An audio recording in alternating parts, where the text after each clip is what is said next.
انسان کو دکھ بھی آتے ہیں، بیماریاں بھی آتی ہیں، اپنوں بیگانوں کی طرف سے اس کو تلخیوں کا بھی سامنا کرنا پڑتا ہے۔ تو اس موقع پر آپ کی زبان کوئی ایسا جملہ نہ کہے جو اللہ کی ناراضگی کا سبب ہو۔ غم تو پہنچتا ہے اور غم سے انسان متاثر بھی ہوتا ہے، یہ تو نہیں ہے کہ تکلیف پہنچے۔ غالب نے کہا تھا روئیں گے ہم 1000 بار کوئی ہمیں ستائے کیوں۔ تو جب سینے میں دل ہے تو کوئی دکھ دے گا تو دکھی ہوگا، دل بے چین ہوگا۔ تو فرمایا کہ جب تکلیف پہنچے تو مدد کس سے طلب کرو؟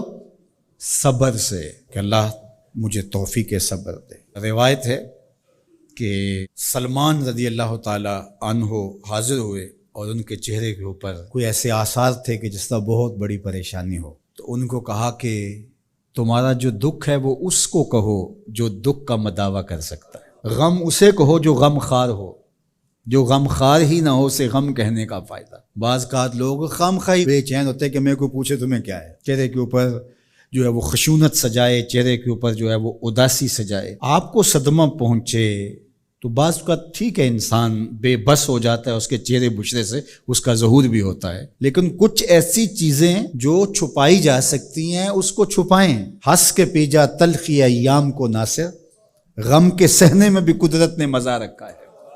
غم برداشت کریں، اندر اتار لیں اس کو، اس کا اجر رکھا گیا ہے، اس کا صلہ بتایا گیا ہے۔ تو ہر چھوٹی چھوٹی بات کو لوگوں سے شیئر کرنا یہ نہیں ٹھیک ہے، کبھی آپ کوئی ایسی بات ہو آپ کر بھی سکتے ہیں، لیکن ہر وقت جو ہے وہ اکتائے ہوئے رہنا اور میں پریشان ہوں، میں پریشان ہوں، میں دکھی ہوں، میں دکھی ہوں، تو کیا وہ دکھ ختم ہو جائے گا؟ لوگ مہندی سجائیں گے تیرے لہو سے، لوگ مہندی سجائیں گے تیرے لہو سے، زخم دل کے نہ دکھاؤ کسی کو۔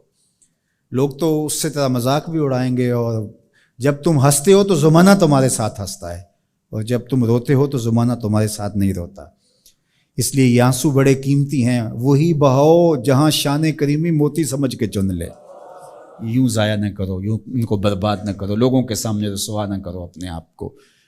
تو صبر کے دامن کو تھامو، ایک تو تلقین یہ کی گئی، اور دوسرا کہا والصلاۃ، اور نماز کے ساتھ اللہ سے مدد طلب کرو۔ حضور علیہ السلام جب بھی کسی مشکل میں مبتلا ہوتے تو حضور نماز کے لیے کھڑے ہو جاتے، اور میں نے خود کئی مرتبہ تجربہ کیا ہے، جب کوئی تکلیف پیدا ہو تو آپ نماز پہ کھڑے ہو جائیں، تکلیف میں تخفیف پیدا ہو جاتی ہے۔ اور بدر سے سخت دن کیا ہو سکتا تھا جب کافر پورے لاؤ لشکر کے ساتھ آ گئے، اور حضور کے لیے عریش ایک چھپر بنا دیا گیا، اور آقا کہیں وہاں مصلی بچھائے ہیں اور رب کے حضور کھڑے ہیں۔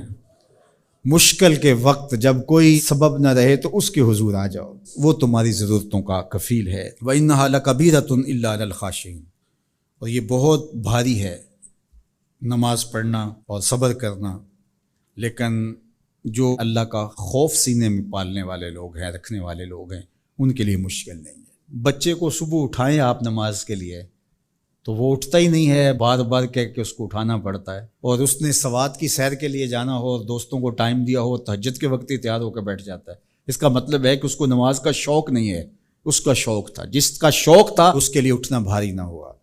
میرے والد گرامی سے کسی نے کہا جی جاگ نہیں آتی، تو فرمانے لگے صبح منڈی جانا ہو تو جاگ آ جاتی ہے، کچہریوں میں تاریخ ہو تو یاد آ جاتی ہے۔ منڈی جانا یہ تمہاری بدنی ضرورت ہے بچوں کے پالنے کے لیے، اپنی ضرورت کے لیے۔ کچہریوں میں جانا خوف ہے، نہ گیا تو میرے خلاف فیصلہ ہو سکتا ہے، تو تمہیں نہ امید ہے اللہ سے اور نہ اس کا خوف ہے، تو پھر کیسے جاگ آئے؟ اور کسی نے کہا کہ حضور نماز پڑھنا چاہتا ہوں، جاگ نہیں آتی۔ اللہ اکبر، کہنے لگے ارادہ اگر پکا ہو تو نیند نہیں آتی، بار بار اٹھ کے ٹائم دیکھتے ہیں وقت تو نہ گزر جائے۔ اللہ اکبر۔ تو فرمایا یہ بھاری ہے لیکن خاشعین کے لیے بھاری نہیں ہے، خشیت خدا سینے میں نہیں ہے، اللہ کا خوف سینے میں نہیں ہے، تو واقعی صبح کا اٹھنا بہت زیادہ بھاری ہے، بہت زیادہ مشکل ہے، لیکن جو خشیت والے ہیں ان کے لیے مشکل نہیں ہے۔ یہ مان لیا کہ صبح کا اٹھنا، سحری کا اٹھنا نفس پہ شاک ہے، لیکن اگر کسی کی زندگی کی لذت اس میں رکھ دی گئی ہو، اللہ اکبر، تو پھر اس کے لیے مشکل تو نہیں ہوگا۔ راہ خدا میں تکلیف اٹھانا مشکل صحیح، لیکن زندگی کا سرور اس میں رکھ دیا گیا ہو۔ وہ مزہ دیا تڑپ نے، میری آرزو ہے یا رب، میرے دونوں پہلوؤں میں دل بے قرار